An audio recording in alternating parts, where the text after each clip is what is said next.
Right, we will start section 3 of this lesson number 4 on construction contracts. Now, contract conditions. This lesson you have a lot of jargon, lot of technical words, lot of legal words, and it is not that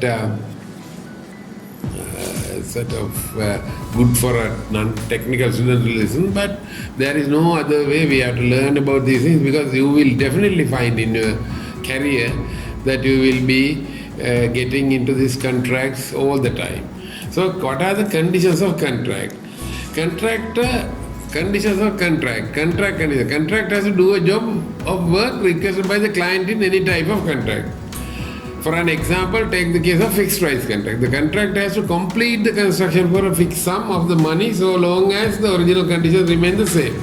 The client would pay the contractor on a pre-arranged basis. What would happen if there was changes in the original design?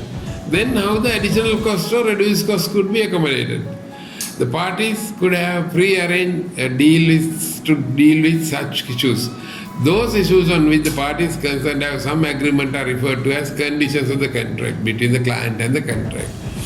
So if the contract is very straightforward and done as it was planned, no, there is no issue.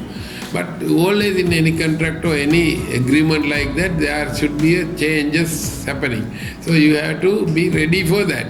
How the changes are happening and how to face those changes. So those things should be included into the contract. They are the conditions of contract. If this happens, you have to do this.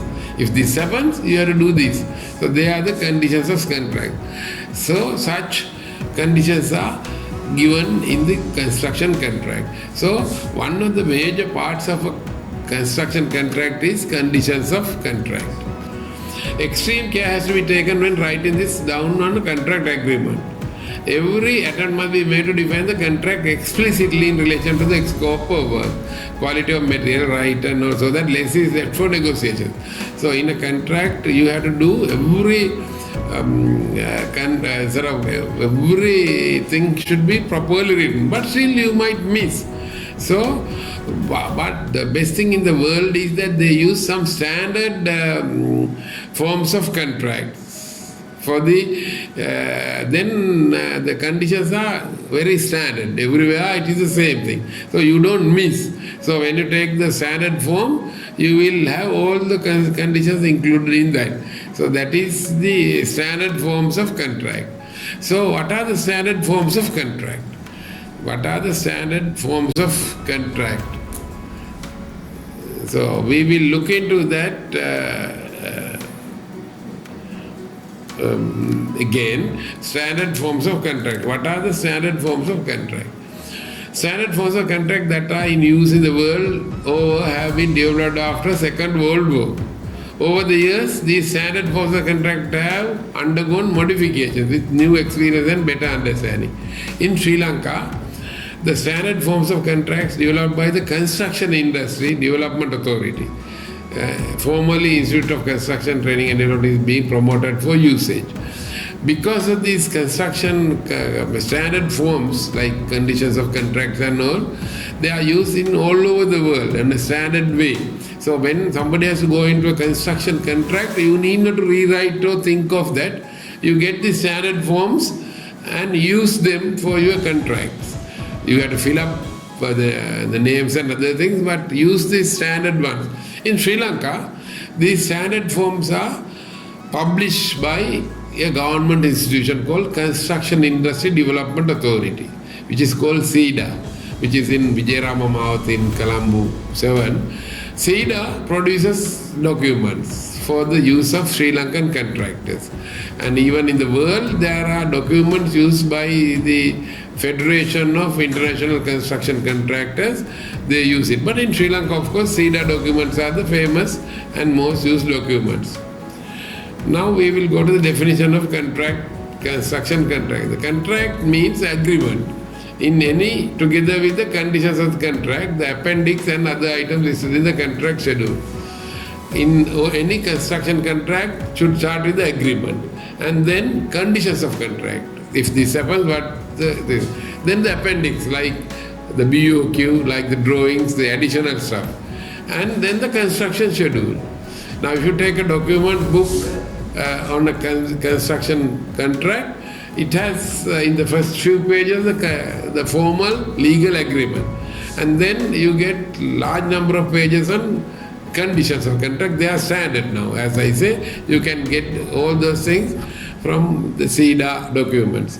And then you get the appendix additional things like drawings, and also the BOQs are going as appendices. Then the last item will be the construction schedule. When we start, when that will be finished, and all those things. So these are the, all four put together is defined as a contract in the case of construction. But SEDA, condition of contracts, SEDA has different things. Contract, they have more things. Condition of contract, specifications, drawings, price BOQ, schedule of rates, tender, appendix to tender, MOUs, and letter of acceptance. All those things are put together, makes the, so it has expanded. In SEDA case, not only the standard ones used in the world, they have listed down all the items. All these items should be there to have a construction contract proper. So what are the contract documents? In a contract, there is a big book-like thing, then there are several documents in that big construction contract. One is the form of agreement. There should be a form of agreement. That is a legal agreement. Few pages, that is the first document of a part of a contract. Then you get the tender, form of tender. You know, I offer this and other fellow accept. So form of tender, tendering part. A form of agreement, then original tender document. Then the conditions of contract. That is what I said. There are more standard conditions. They are available with a lot of publications in SEDA, and conditions of contract. Then you get the other peripheral stuff like drawings, specifications, and BOQs at appendices. So these are the basic contract documents in a basic construction contract. Now, I will have more details about these contract documents now. Form of agreement, this document is designed to formalize the contract and is a legal document verifying the contract. The form of agreement varies from one standard form of contract to another. Basically, all those achieve the same purpose. The contract is formalized by signing the agreement. This contract is formalized by signing the agreement by both parties. Then tender. This is the standard letter submitted by the contractor in submitting his tender. Sometimes this is referred to as form of bid or bid letter. This also forms part of the contract document. Then you get the conditions of contract. As I have been telling, the conditions of contract define the legal rights and obligations of the parties and may be described as the conditions under which the construction work has to be carried out. I don't want to read through the full list in the thing, and you get only thing what you should notice with the slide is that even the construction conditions of contract can be made into two parts. One is general conditions which are common to everybody, general conditions. They are not to be modified. Then conditions particular to this project. So there can be two parts of conditions of contract. But you will find if you go to do work in a work site after you've completed your diploma, you will, when you go through the construction contract, you will always find large number of pages specifying or giving detailed list of conditions of contract. Then drawings and specifications, bill of quantities, any construction contract, you have to have drawings because they are part of the contract, because the contractor will build according to those documents given at the tendering stage, and also then specifications for various specifications for construction material, say doors or door locks or roofing materials, various specifications, and finally the bill of quantities. So these are the part, most of the construction documents. Drawings are a graphical portrayal of information used in communicating. A set of drawings can either be brought. There may be additional drawings. Standard drawings form part of the contract. Specification is a written document. A technical license for construction work may usually include information. I am not going to elaborate on them. Then the BOQ, you will be learning more in this subject separately. And of the bill of quantities is a well-known document. It gives a structured set of information about a particular construction activity and comprises the ground of things. Lot of information about BOQ. Then general comments. This slide says that there are some issues about the drawing specification as BOQ. Drawing specification BOQ are documents to communicate. What is when I say drawing should not be attempted to be communicated using other and vice versa. The three documents should be complementary. That means they support each other. There can't be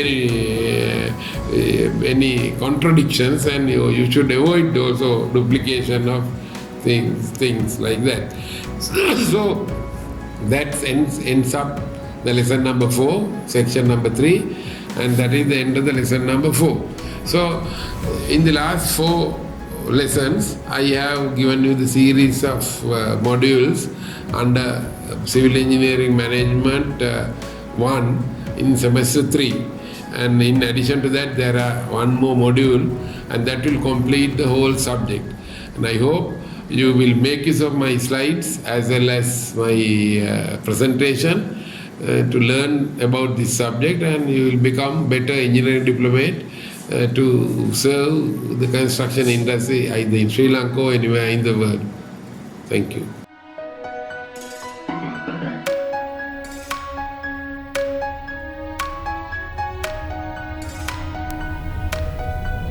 Don't forget to subscribe this channel for more of the very latest videos.